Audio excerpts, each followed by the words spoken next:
il y avait Michel, un mec super doué pour les affaires. Il avait toujours eu des idées géniales et il était super motivé pour réussir en tant qu'entrepreneur. Le truc, c'est qu'il avait une peur pas possible de s'exposer sur les réseaux sociaux. Il pensait que personne ne s'intéresserait à ce qu'il avait à dire et qu'il ferait juste rire les gens.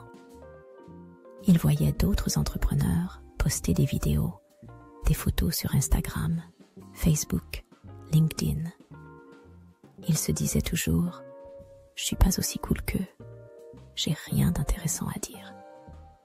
Alors, il restait dans l'ombre, même si au fond de lui, il rêvait de partager son histoire et ses connaissances.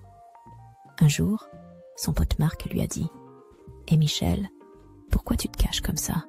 T'as tellement de trucs à partager. » Michel, il a ri et a dit que c'était pas son truc.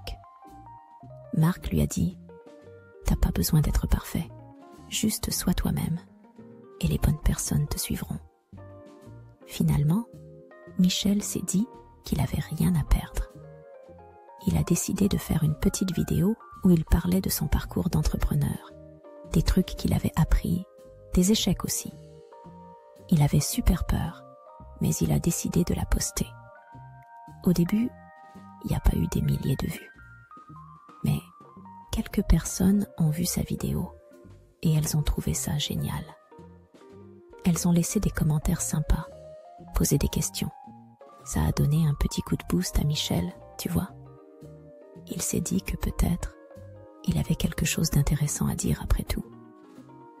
Alors, il a continué. Il a partagé des astuces pour les entrepreneurs débutants, des anecdotes drôles. Et petit à petit, il a gagné des followers qui l'encourageaient à chaque post. Il a même fait des lives où il répondait aux questions en direct.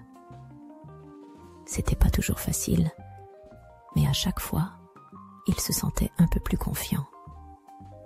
Michel a compris que personne n'est parfait et que c'est ça qui rend les réseaux sociaux géniaux. Les gens aiment voir la vraie vie, les hauts et les bas. Et il a vu que sa propre expérience pouvait aider d'autres entrepreneurs qui doutaient comme lui. Michel a transformé sa peur en confiance. Il a compris que c'était pas grave de se montrer tel qu'il est, avec ses doutes et ses réussites.